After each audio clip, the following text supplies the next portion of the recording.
الحمد لله نحمده ونستعينه ونستغفره ونؤمن به ونتوكل عليه ونعوذ بالله من شرور أنفسنا ومن سيئات أعمالنا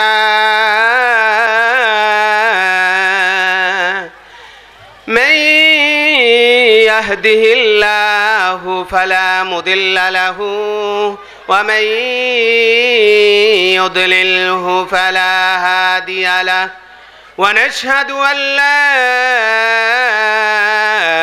إله إلا الله وحده لا شريك له ونشهد أن سيدنا وسندنا وحبيبنا وقبيبنا ومرشدنا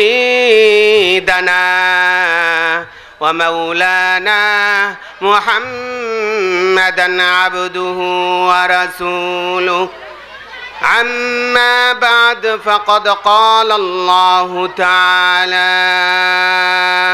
في كلامه المجيد وفي الفرقانه الحميد أعوذ بالله من الشيطان الرجيم بسم الله الرحمن الرحيم الذين يؤمنون بالغيب ويقيمون الصلاة ومما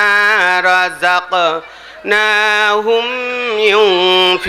ينفقون وقال رسول الله صلى الله عليه وسلم أول ما يحاسب به العبد يوم القيامة الصلاة وقال النبي صلى الله عليه وسلم الصلاة عماد الدين أو كما قال عليه الصلاة والسلام وقال شان حبيبي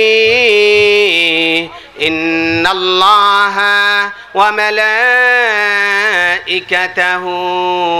يصلون على النبي يا أيها الذين آمنوا صلوا عليه وسلموا تسليما بلغ العلا بكماله كشفت دجى بجماله حسنت جميع خصاله صلوا عليه وعليه امام رسول پہ شوائے سبیل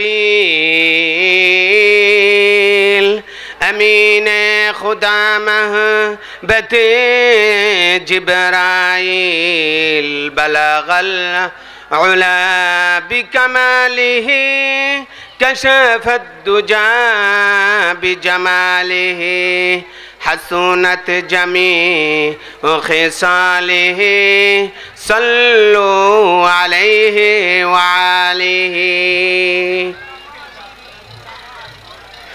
তালিমুল কোরআন Fazlul Karim international মাদ্রাসার উদ্যোগে দশম বাৎসরিক তাফসীরুল কোরআন মাহফিলের সম্মানিত সভাপতি এবং উপস্থিত রয়েছেন এ যুগের শ্রেষ্ঠ রাহবার হযরত উলামায়ে কেরাম, বৃদ্ধ বাবারা যারা কোরআন প্রেমিক, কোরআন শোনার জন্য এসেছেন, পর্দার আড়ালে মা ও বোনেরা যারা কোরআন প্রেমিক, কোরআনকে সামনে নিয়ে যারা বসেছেন, এটা আল্লাহ পাকের বিশাল বড় একটা নিয়ামত। এজন্য সকলেই আমরা জোরে সুরে বলি আলহামদুলিল্লাহ। আলহামদুলিল্লাহর আওয়াজটা যেরকম হওয়া উচিত ছিল এরকম মনে হয় নাই। রাত বাজে 9টা, প্রধান বক্তা আসছে, আমাদের কোনো চিন্তার কোনো কারণ নাই। হুজুর অনেক দীর্ঘ সময় আলোচনা করছেন। হুজুর এই এলাকার পুরান অনেক প্রবীণ একজন আলেম, খুব গুরুত্বপূর্ণ আলোচনা করছেন। এজন্য 2-4টি কথা হয়তো আমি সর্বোচ্চ 10 থেকে 15 মিনিট কথা বলবো। হুজুর আস্তে আস্তে, আপনারা আর বেজার না খুশি? কোরআনে কারীম আল্লাহ পাক মানব জাতির জন্য যতগুলো নিয়ামত দিয়েছেন তার মধ্যে সর্বশ্রেষ্ঠ নিয়ামত হচ্ছে আল কোরআন। জোরে সরে বলেন কি? আল কোরআন। এটা হচ্ছে মানব জাতির মধ্যে নবী রাসূল প্রেরণ করেছেন মানব জাতির হেদায়েতের জন্য। এটাও আল্লাহ পাকের মানব জাতির জন্য একটা নিয়ামত।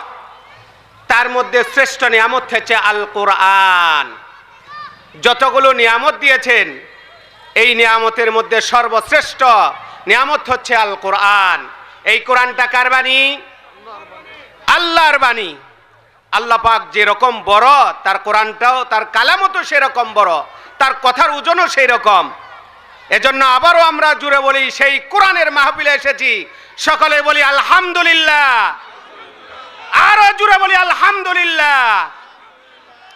আল্লাহ পাক আমাদেরকে কোরআনে কারীম থেকে 2-4টি কথা সংক্ষেপে বলবো। সূরাতুল বাকারা,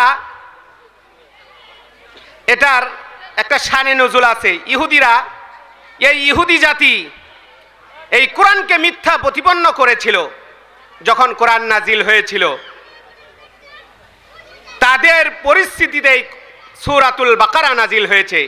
যেই ব্যক্তি, এই সূরার ফজিলত কি, যেই ব্যক্তির ঘরে এই কোরআনে কারীমের বাকারার সূরা তেলাওয়াত করা হয় 3 দিন পর্যন্ত শয়তানের ওয়াসওয়াসা সেই ঘরের মধ্যে প্রবেশ করে না। সুবহানাল্লাহ।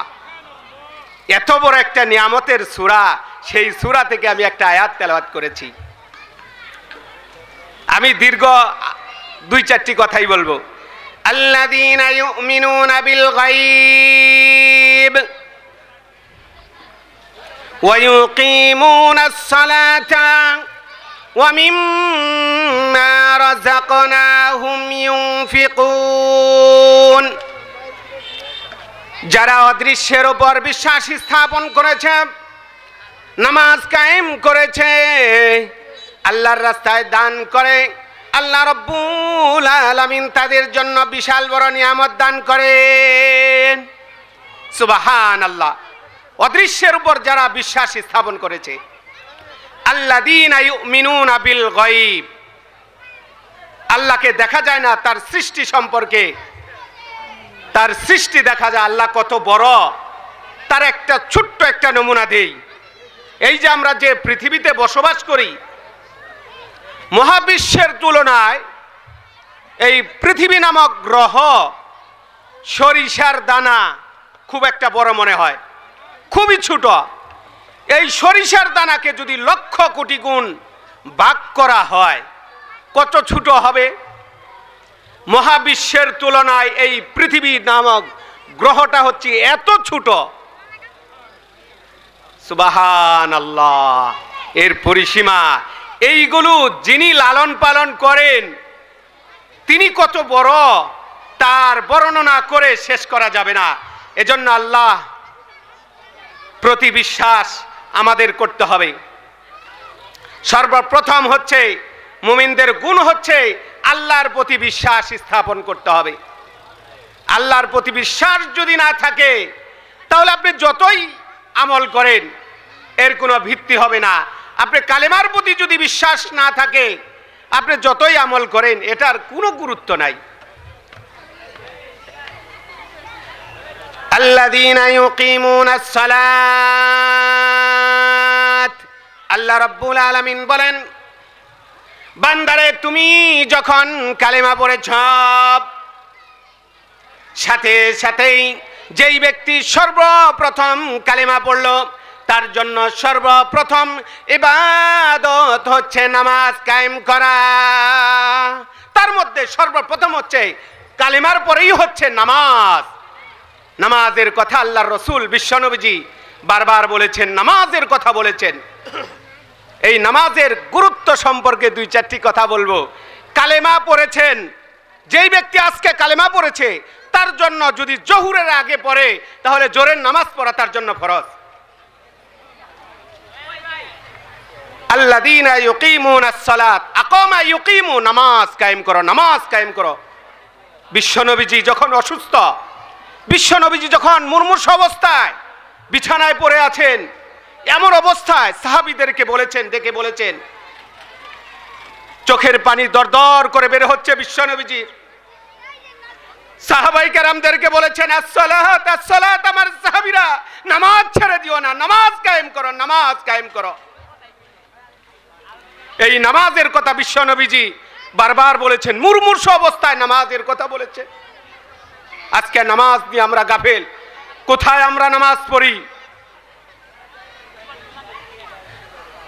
আল্লাহর নবী বলেছেন, আউয়ালু মা ইউহাসাবু বিহিল আবদু ইয়াউমাল কিয়ামাতিস সালাহ। বান্দারে কিয়ামতের ময়দানে সর্বপ্রথম তোমার নামাজের হিসাব দিতে হবে। কিয়ামতের ময়দানে সর্বপ্রথম যে হিসাবটা তোমাকে দিতে হবে সেটা হচ্ছে নামাজ। নামাজ, এই জন্য বিশ্বনবীজির মুমূর্ষু অবস্থায় বলেছেন নামাজের কথা। আমরা বুঝতে পারি এই নামাজের কত গুরুত্ব। আমি একটা দিয়ে কথা দিয়ে শেষ করে দিব, 2-1 মিনিট। কোন